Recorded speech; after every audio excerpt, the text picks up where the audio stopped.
Hello, everyone, and thank you for tuning in. Today, we're going to be looking at Bitcoin, as always, and its valuations against the US dollar. Remember, if you do like this video and the other videos that I make on this channel, be sure to hit the like button down below and also consider subscribing.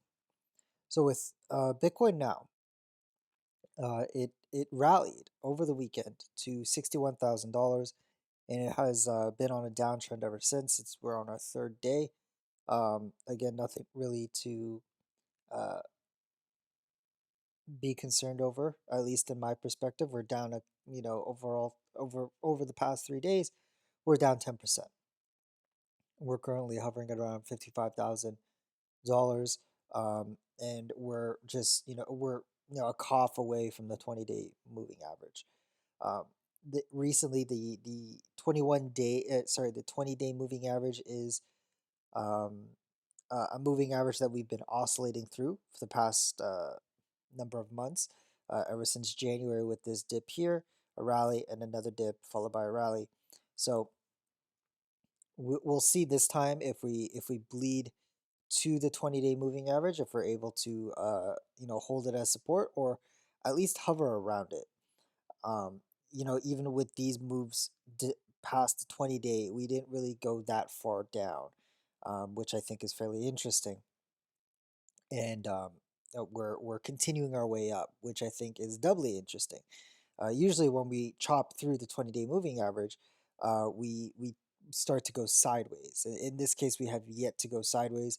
You can kind of interpret this as maybe moving a start to the move of sideways, but we won't know for sure because we're currently in it.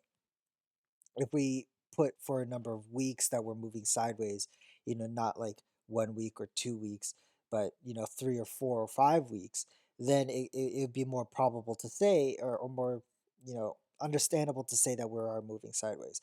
If I flip it to the weekly, which I think is the more important time frame when looking at Bitcoin, you could see that these downtrends lasted just a very short time. For in February, it was just 1 week down of 21% down. January was 2 weeks. Over a course of 2 weeks, we dropped about 30%.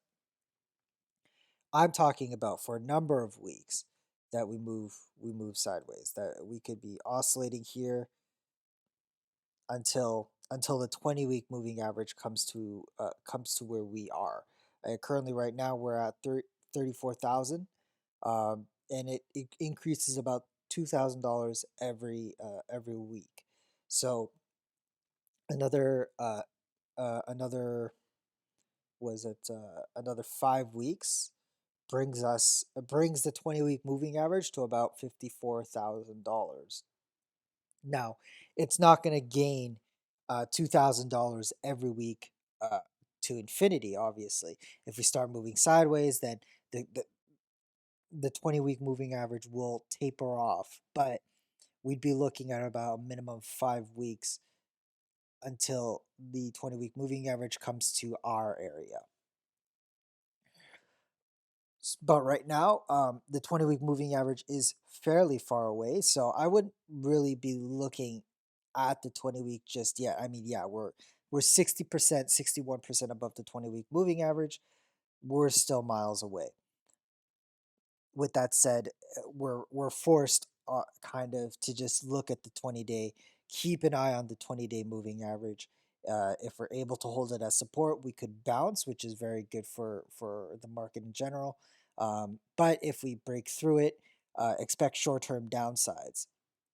Now that downside could result in a altcoin bleed. If it's a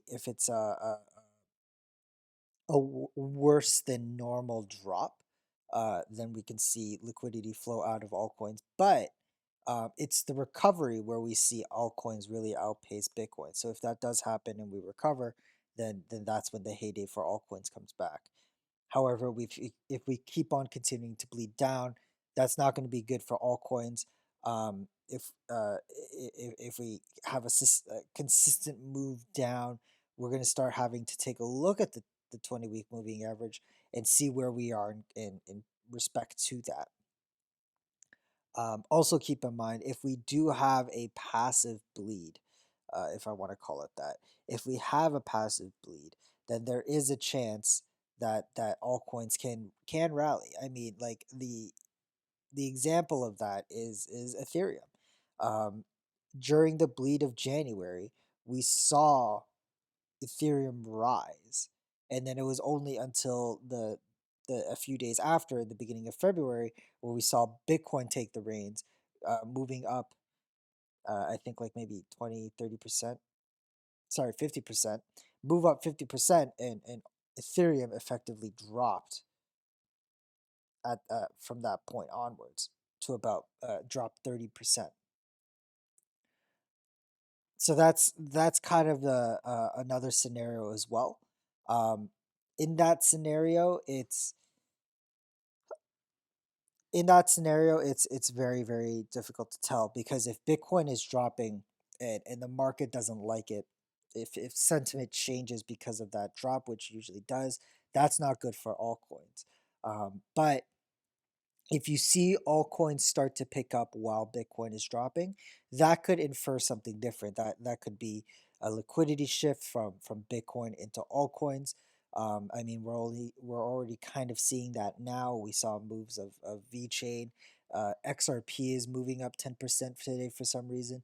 Basic attention tokens up 7-8% today. Chainlink's up 1%, but it's been kind of it's kind of just eh. You could see that it's kind of recovering, and I kind of want to touch that about that today, maybe. But currently, right now with Bitcoin, we're in a bleed, um, and the next stop is the 20-day. And if we're able to hold the 20-day, we might see a bounce with Bitcoin, which would be short term good for the market in general. But right now, I think with Bitcoin, we're getting less volatile. It seems the moves up aren't going as high. So we might there is talks about this being kind of a local top, which I would welcome. I think Bitcoin's pretty overextended. Um, it's a good time to reset the RSI, and reset a bunch of things if we're due for a correction. And I think, and I do have a bunch of stable coins that I've been holding, collecting interest, but they're just from profits of what I've been selling from Bitcoin, Ethereum, and all these other altcoins, and they're just kind of sitting there.